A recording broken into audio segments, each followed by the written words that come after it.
Hey kid, become a camper today by subscribing to the Camp Black Lagoon channel for all things horror. You little shit!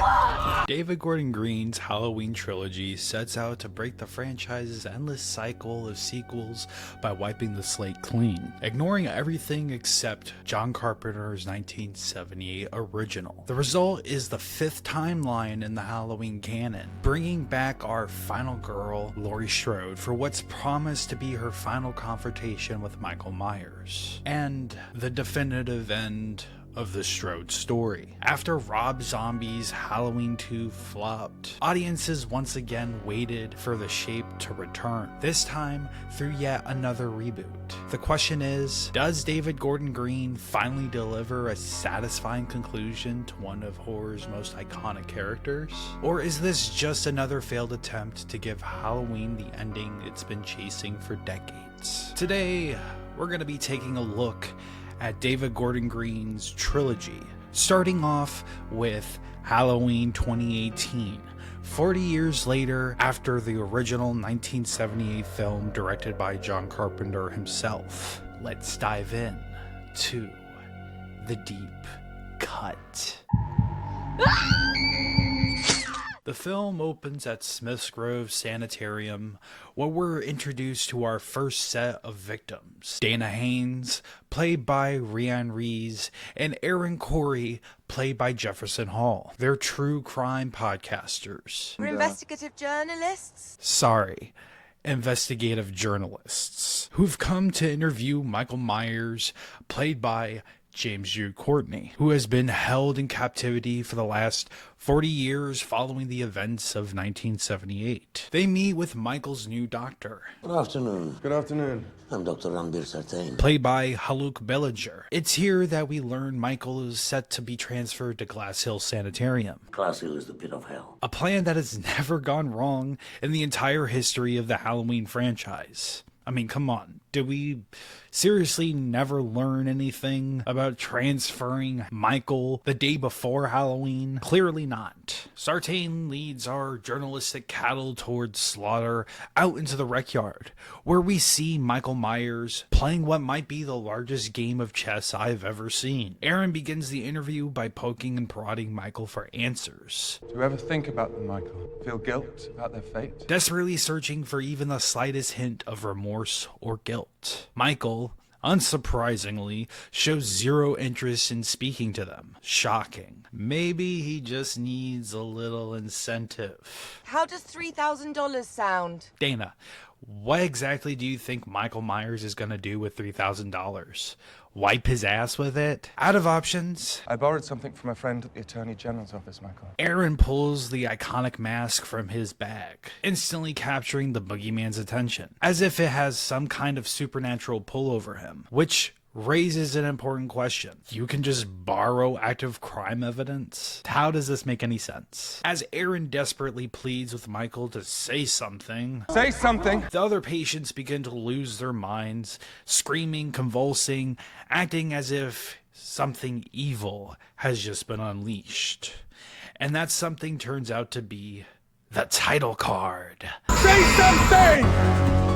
Cue the iconic theme as the original jack-o'-lantern rises from its decayed form, a perfect piece of visual symbolism announcing the return of a franchise that's been dormant for far too long.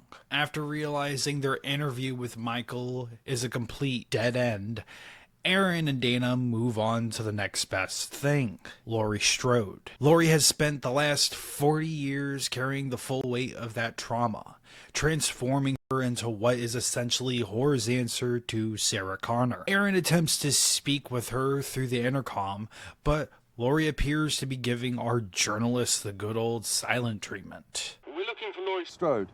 My name is Jeff. Until Dana pulls out the money. How does $3,000 sound? Damn it, Dana, how the hell are we supposed to pay rent? The interview begins with Aaron and Dana trying to squeeze any insight they can out of Laurie in an effort to better understand the totally non-supernatural serial killer Michael Myers. We just want to know why. We want a glimpse inside his mind. Starting to sound suspiciously close to Rob Zombie's version of the character. They don't believe in the boogeyman, but Laurie does. She shuts them down immediately, explaining that there is nothing to learn from this monster. In that moment, Laurie feels less like a recluse and more like she's channeling Dr. Loomis himself. Dana, sensing the tension, makes the brilliant decision to pivot the conversation toward the state taking away Laurie's daughter. They said you're an unfit mother. How long until you regain custody? I didn't, but you already knew that. Immediately striking a nerve. Nice work, Dana. Now we're out $3,000 and have absolutely nothing to show for it.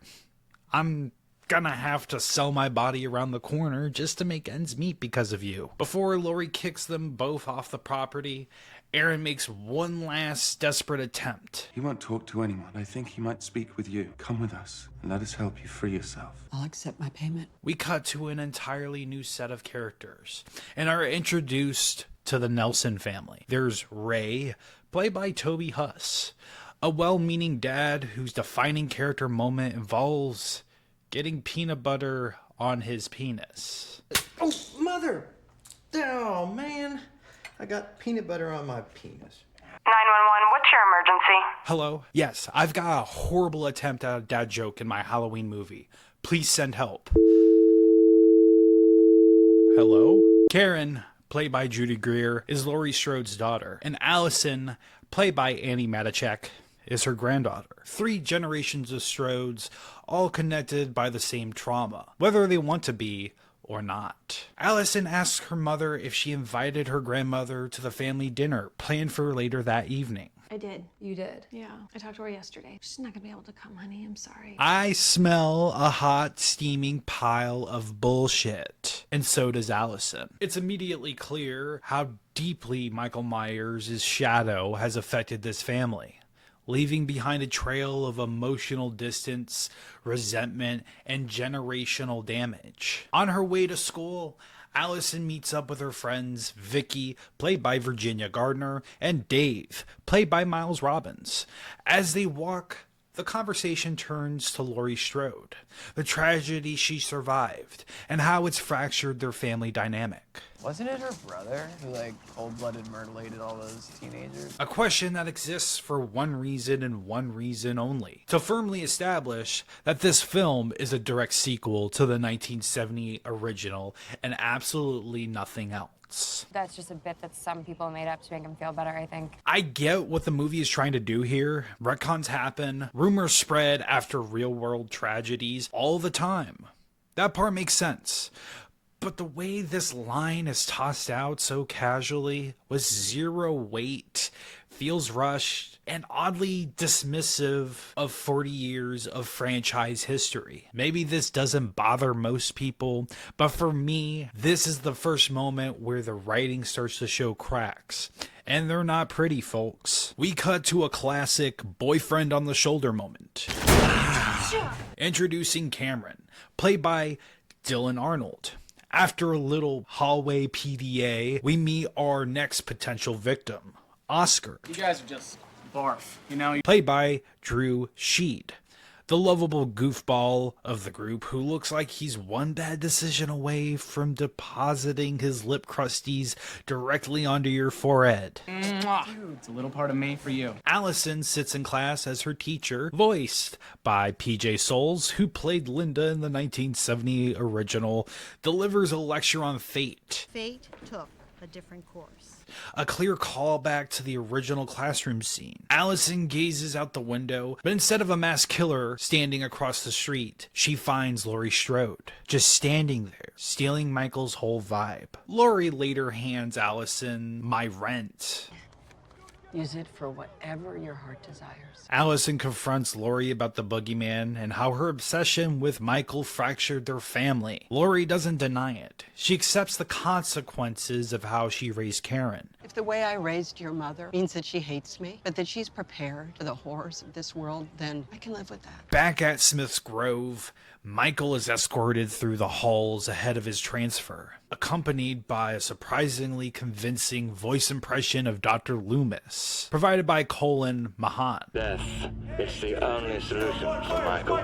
Meanwhile, Laurie sits in her truck outside the sanitarium, waiting for Michael to board the bus. This scene is genuinely powerful. powerful. We watch Laurie crumble under the weight of decades-long trauma, numbing herself with alcohol while the shape's presence still lingers, unseen but felt.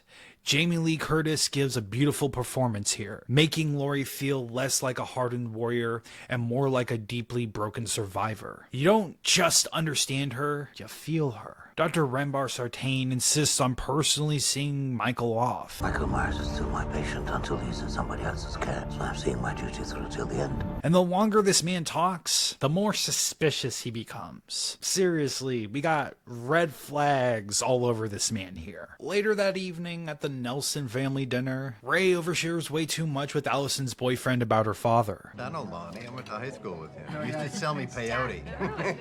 And I'm just gonna say it, I don't think this kid needs to hear about how you and his dad used to do drugs together. Things grow even more uncomfortable when Allison once again confronts her mother about inviting Laurie. Did you talk to your grandmother? And true to form, Karen lies. Yeah. But before the tension can simmer any longer, Hey, Mom. That's mine. I thought you quit drinking. Laurie sits down at the dinner table and immediately begins to unravel. I saw him in the shape. I wanted to kill him. Okay, that's enough, Laurie. Karen tries and fails to talk her mother down from what feels like a full-blown manic episode. Look at me. Karen once again opens up her big fucking mouth, Really hate to say I told you so, but prompting Allison to follow her grandmother outside. And in one of the film's most human moments, Allison simply hugs her.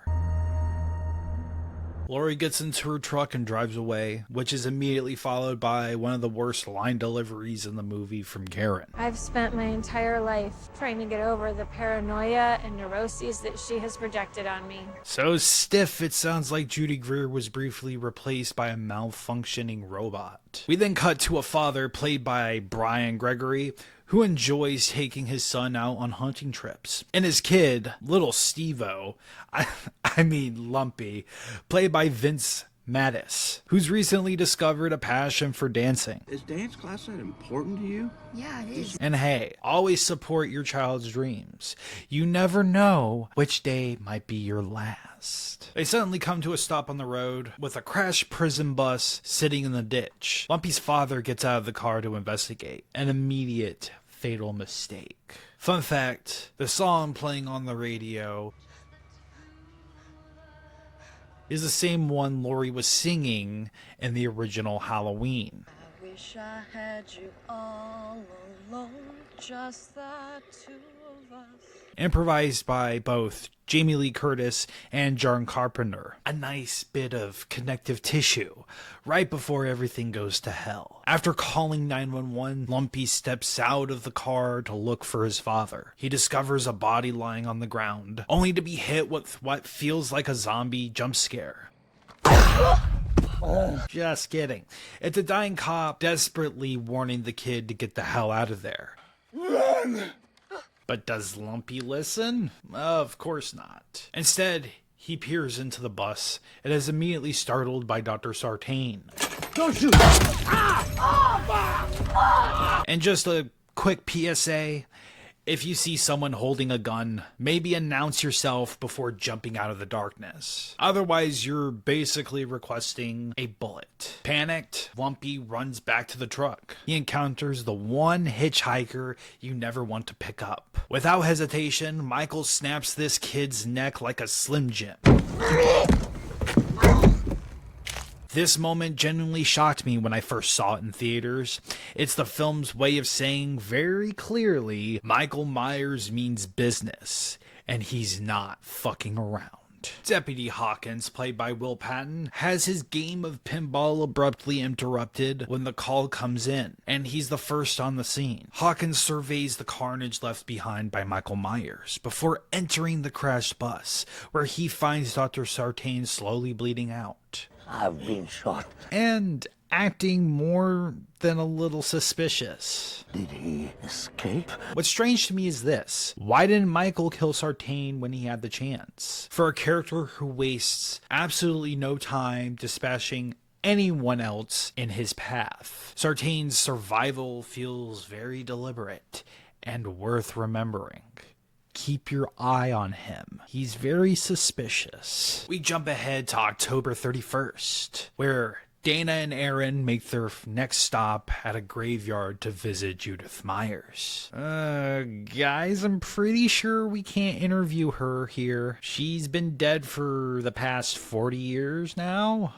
Unless, of course, you somehow manage to borrow the Necronomicon. As they record their segment on Judith's tragic death, intercut with footage from the 1978 opening, their tour guide glances over and notices Myers stalking them from behind the tree. Michael, buddy, I know it's been 40 years, but you sure are terrible at playing hide and seek. Honestly, if I saw that, I'd probably drop everything I was holding and immediately leave state. No questions asked. Back at the hospital, Sartain is unconscious, while Hawkins waits for him to regain consciousness, hoping to piece together exactly what happened. He points out to Sheriff Barker, played by Omar J. Dorsey, that one patient from the bus is still unaccounted for. One stuck out. A2201 is Michael Myers. At this point, you think the logical response would be to cancel Halloween and put the entire town on lockdown. What are we gonna do? Cancel Halloween?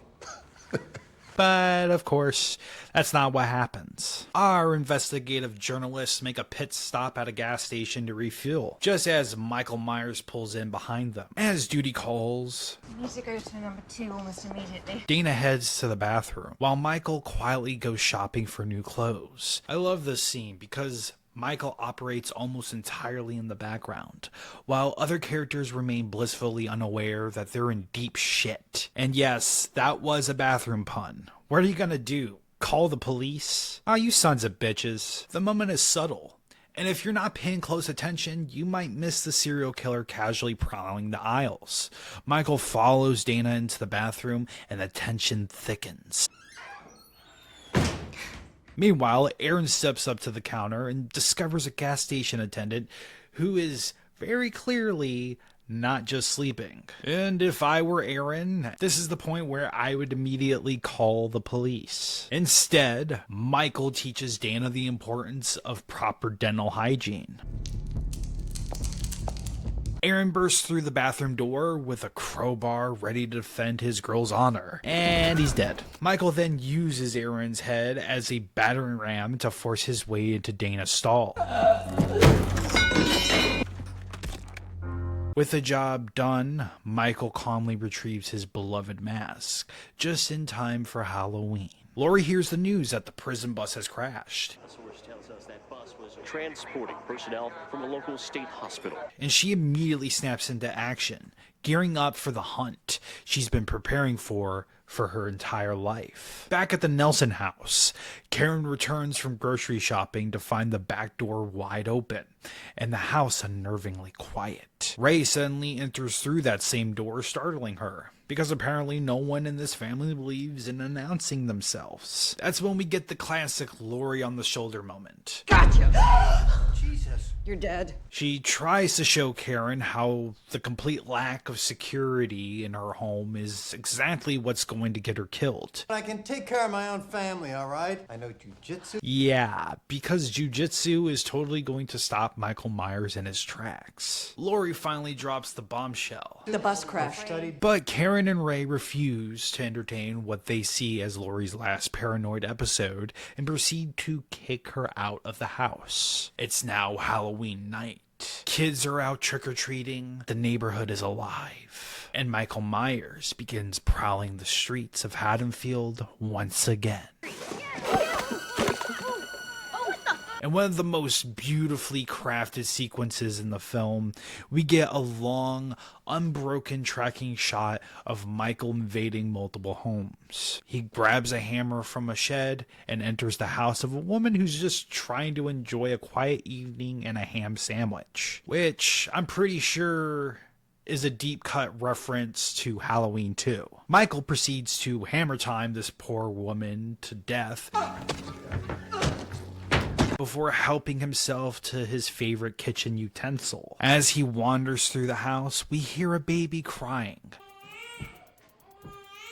voiced by Jamie Lee Curtis herself. You ready? Yes. The tension becomes almost unbearable. For a moment, the movie makes you wonder, is Michael about to kill a baby? Nah, he just leaves the child just like his parents did. But the scene isn't finished yet. The camera continues to follow Michael as he exits the house and spots his next victim, stalking her from outside her front window. Michael steps out of frame, but the camera remains fixed. She closes the blinds, she peers outside, and Michael claims yet another victim.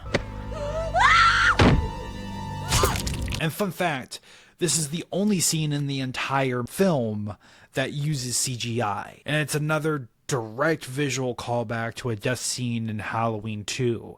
It's also a very good reminder to always lock your doors. Always. Lock your doors. Lock your front doors. Lock your back doors. Lock your side doors.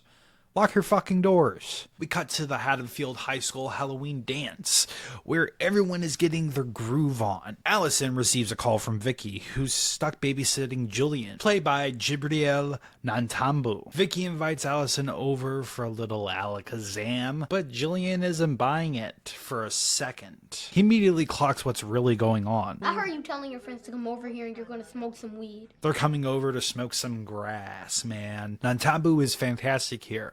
I vividly remember the theater erupting in laughter every time this kid opened up his mouth.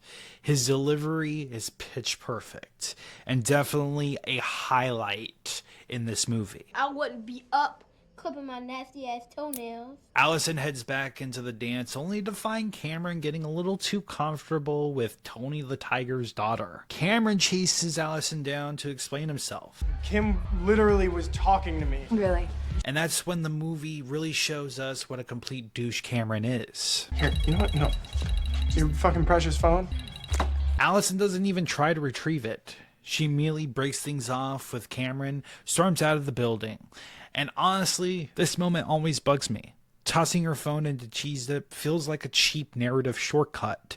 Just an easy way to make Allison vulnerable for what's coming next. The phone is clearly still ringing, which means it probably still works. And also, phones aren't fucking cheap. Vicky is washing dishes when we get a nice visual nod to Halloween 1978. She heads outside to take the trash out and immediately gets a Dave on the shoulder moment. Sorry. He surprises her with a freshly carved pumpkin, and because it's Halloween, a brand new tattoo to commemorate the night. I went and got this tattoo because tonight is the night. The one we'll remember for the rest of our lives. Nothing says romantic gesture like a permanent life choice. Vicky and Dave begin a festive game of tonsil hockey when Vicky hears a noise upstairs. What was that? She insists Dave go check on Julian. Instead, Dave gets a jump scare of his own. Oh, fuck me. Oh, what's up, buddy? That was a fucked up face watching me from the dark. Despite Julian very reasonably insisting that Dave handle it, Send Dave first. Vicky goes upstairs herself. Excuse me, sir? What are you doing in here? Vicky? Get out now! Because nothing calms a terrified child like psychological warfare. Dave wanders outside to smoke some alakazam and notices something sick in the garage. And if Sons of Anarchy taught me anything, don't ever sit on another man's bike, you asshole. Back inside, Vicky tries to close a closet door that won't shut. Julian reacts exactly how any sane person would. Oh shit! Vicky runs, immediately slips on absolutely nothing, and basically signs her own death warrant.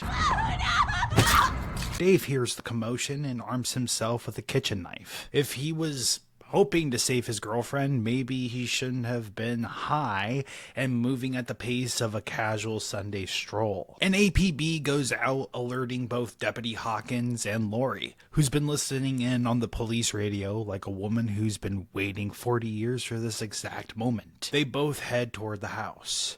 Hawkins enters first. Haddonfield Sheriff's Department responding to domestic disturbance. It's quiet. Too quiet. He moves slowly from room to room, tension dialed all the way up. Meanwhile, Laurie pulls up outside, gun in hand, yelling at trick-or-treaters, wearing silver shamrock masks. Get out of here! Now!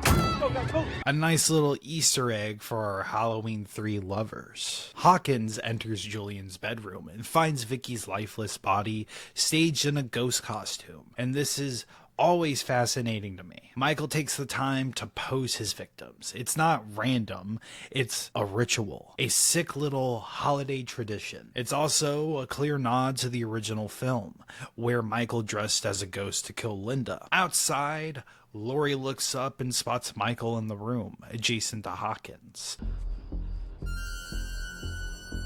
Fun fact, this is actually Nick Castle reprising the role. A nice little Easter egg for the fans. Laurie fires only to realize she hit nothing but Michael's reflection in a mirror. Michael makes a walk for it, and Hawkins gives chase. Hawkins stumbles upon Dave's body pinned to the wall. Yet another callback to the original. Looks like this'll be the night they'll never remember. Laurie manages to get a clean shot. But when she follows after him, he's gone. The rest of the police finally arrive, fashionably late. As always, Sheriff Barker brings a fully conscious Sartain to the scene. He's an asset. Nobody knows Myers better than he does. Laurie shows up, and like a little fanboy that he is, Sartain introduces himself. I'm Michael's doctor, Ranbir Sartain. You're the new Loomis. No, Laurie. No one will ever replace Donald Pleasance. Oscar and Allison walk the streets as Allison vents about Cameron, and for a brief moment it feels like Oscar genuinely values her friendship. Allison, you're the coolest, you're the prettiest, and you're the nicest girl in school. We cut to Laurie and two officers arriving to pick up Ray and Karen.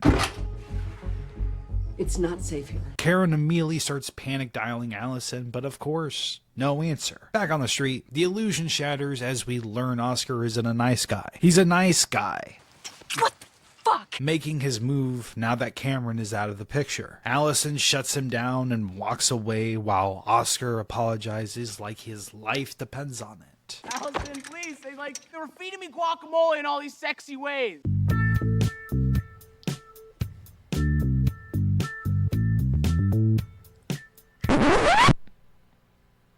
He turns around and finds Michael Myers standing there. Oscar, being the absolute genius that he is, mistakes Michael for Mr. Elrod. Happy Halloween, Mr. Elrod. Yet another Halloween 2 callback. Have you ever really liked a girl and you just couldn't have her? I've been following the same girl for the past 40 years. Now we're gonna pause the movie here. I don't mean to toot my own horn, but I remember saying this exact line out loud in the theater at that moment, and a bunch of people busted out laughing.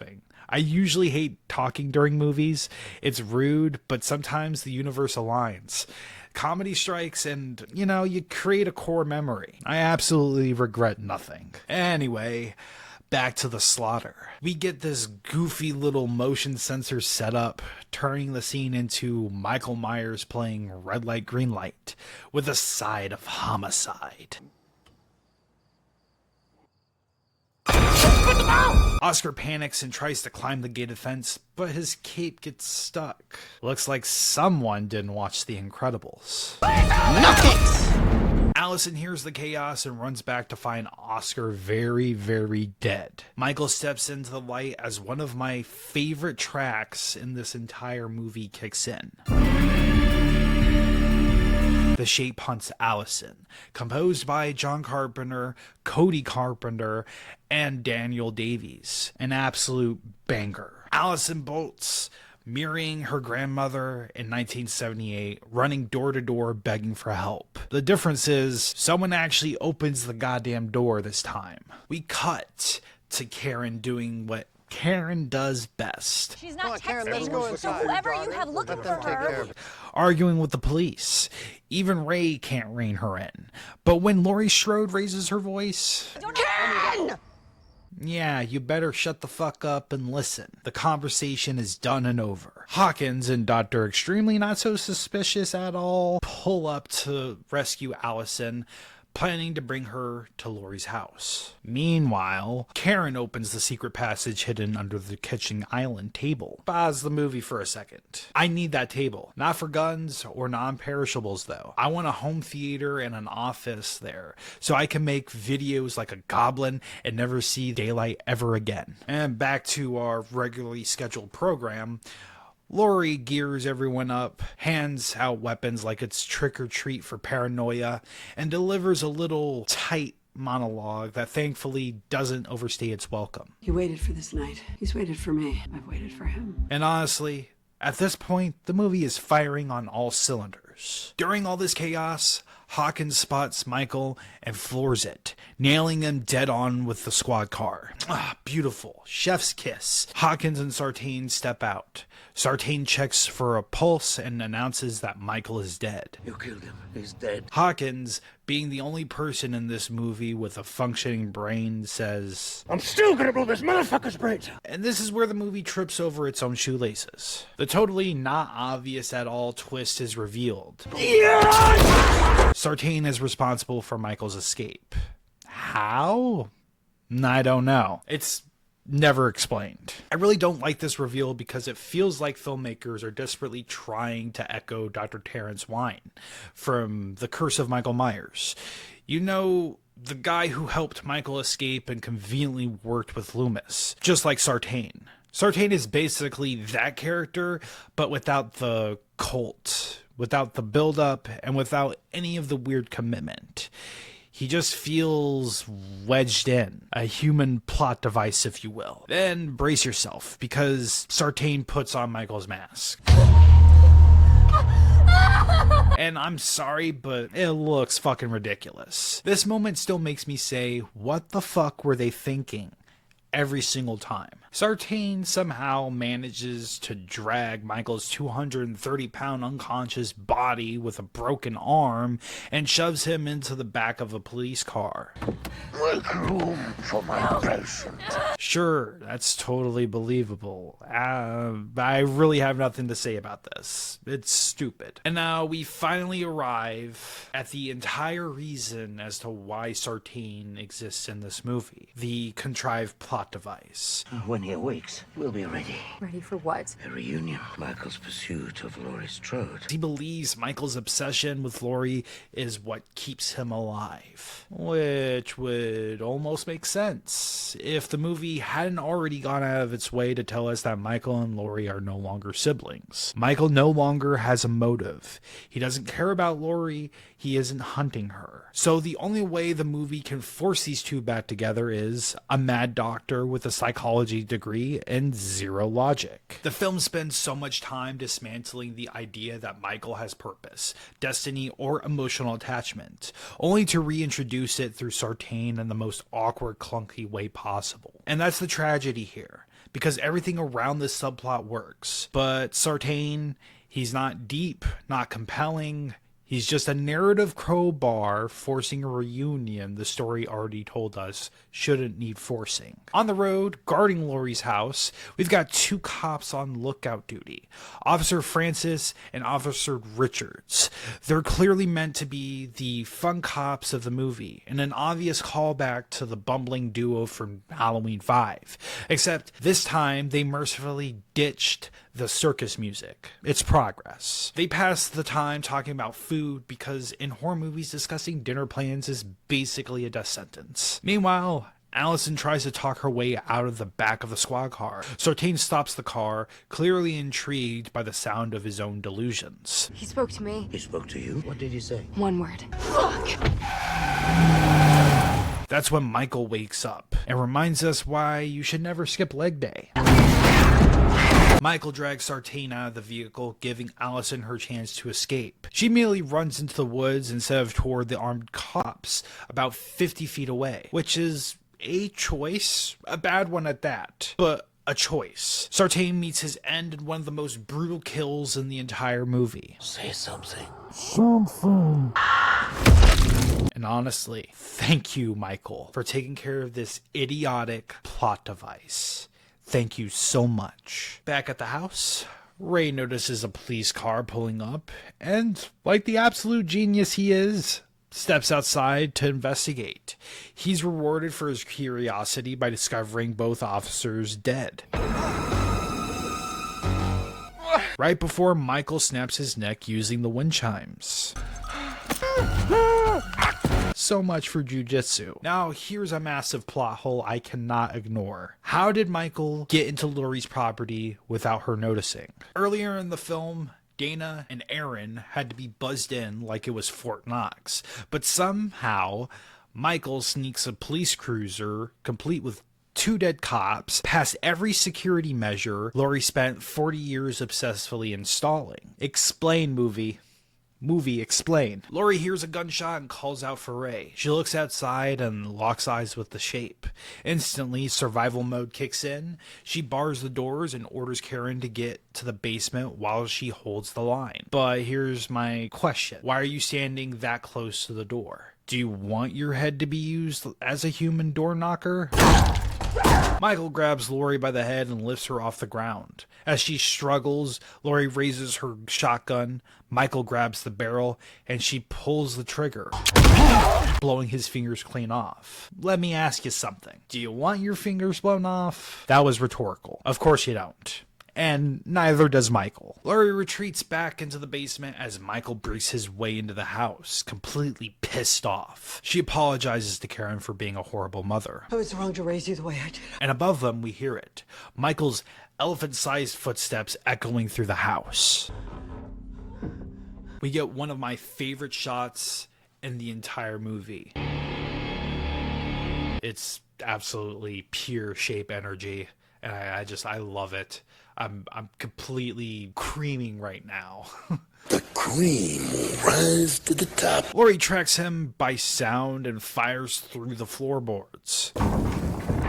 It sounds like she hits him. But let's be real here. It's going to take a lot more than that to put the boogeyman down. She heads back upstairs to finish it. And this entire sequence is hands down my favorite part of the movie. Every moment is dripping with tension. It's a horrifying game of hide and seek. Except the thing you're looking for is something you absolutely do not want to find. As Laurie checks each room, she seals it off with the push of a button. I want this technology in my own home. Room destroyed? Button. You pissed off your wife? Button. Mass serial killer hiding in the guest bedroom? Button. Problem solved. Laurie follows the trail of blood upstairs, and you can feel how terrified she is. After 40 years of trauma, she finally gets what she wanted, and it's worse than she imagined. She opens a closet and finds Ray's body stuffed inside like a bundle of towels. And I have to ask, how does Michael find the time to stage all of these bodies so carefully? Does he have a schedule? A checklist? Michael ambushes her from behind a mannequin, and during the struggle, Laurie gets stabbed with her own knife before being thrown off the balcony. Allison finally arrives at the house, Mom! catching Michael's attention. He turns back towards Laurie, only to discover that she too can disappear. I feel like there's going to be a whole lawsuit between Michael and Laurie at this point. That should be the next sequel. Laurie v. Michael, lawsuit edition. Allison makes it into the basement as Michael descends the stairs. Somehow, he immediately knows where they're hiding. Karen cries out, afraid, desperate, completely defeated. I'm sorry, I can't do it! Except, it's all a ruse. Gotcha. Laurie emerges from the darkness. Happy Halloween, Michael. And beats the absolute shit out of him. Karen and Allison run, but not before Michael grabs Karen's leg. Allison jumps in, stabbing Michael until he lets go. Karen pulls the lever, activating the trap. Laurie sets the house on fire, leaving the Shape to burn.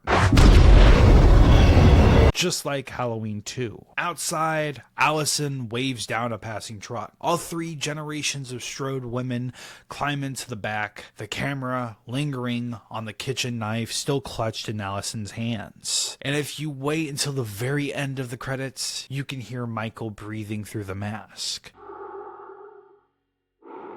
signaling that he's still very much alive. Of course he is, because we still got 2 more movies to cover. When all is said and done, Halloween 2018 isn't trying to reinvent the wheel. It's trying to remind us why the wheel worked in the first place. By stripping the franchise back to its 1978 roots, David Gordon Green restores Michael Myers' mystery. He's no longer driven by cults, bloodlines, or over-explained mythology. He's just there, a shape, moving through Haddonfield with no motive, no explanation, and no mercy. And when the movie leans into that simplicity, it's at its absolute best. Jamie Lee Curtis delivers one of the strongest performances of her career. This isn't a victory lap version of the character. It's a woman who never healed, who let her trauma define her entire life, and in doing so, passed that damage down through generations. Laurie isn't portrayed as right for living in fear. She's portrayed as understandable, and that distinction matters.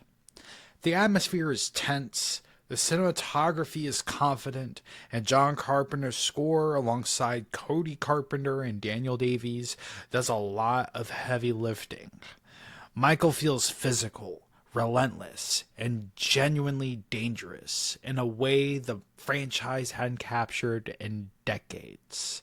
And that's all thanks to James Jude Courtney. However, this is also where the movie slightly trips over itself. At times, Halloween 2018 leans a little too hard on its legacy. The constant callbacks, visual echoes, and direct references to past films, while fun, start to make the movie feel like a greatest hits album rather than something fully comfortable standing on its own.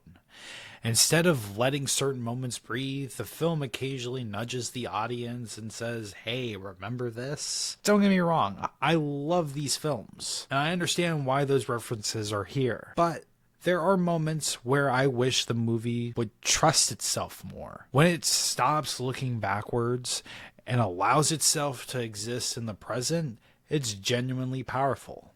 The Sartain subplot remains the film's biggest misstep. It feels like an unnecessary attempt to reintroduce meaning and destiny into a story that works best when Michael has none. Rather than deepening the narrative, it muddies the simplicity the movie otherwise works so hard to maintain. And yet, despite these flaws, the movie still succeeds.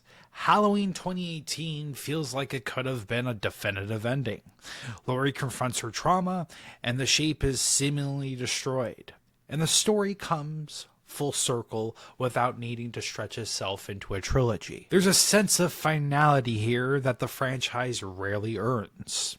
It's not perfect, but it's thoughtful, intense, and made with a genuine respect for what Halloween is at its core. This could have been the end, but Michael Myers isn't done yet. And now he's more dangerous than ever. Stay tuned as we continue through the David Gordon Green's Halloween trilogy, with Halloween Kills coming next. This has been Camp Black Lagoon. I am your host, Nick, and thank you all so much for sticking around for my deep cut into Halloween 2018. If you're new to the channel, be sure to leave a like, comment your favorite part of Halloween 2018, subscribe to help support the channel as we continue covering all things horror. I'll see all of you in the next episode.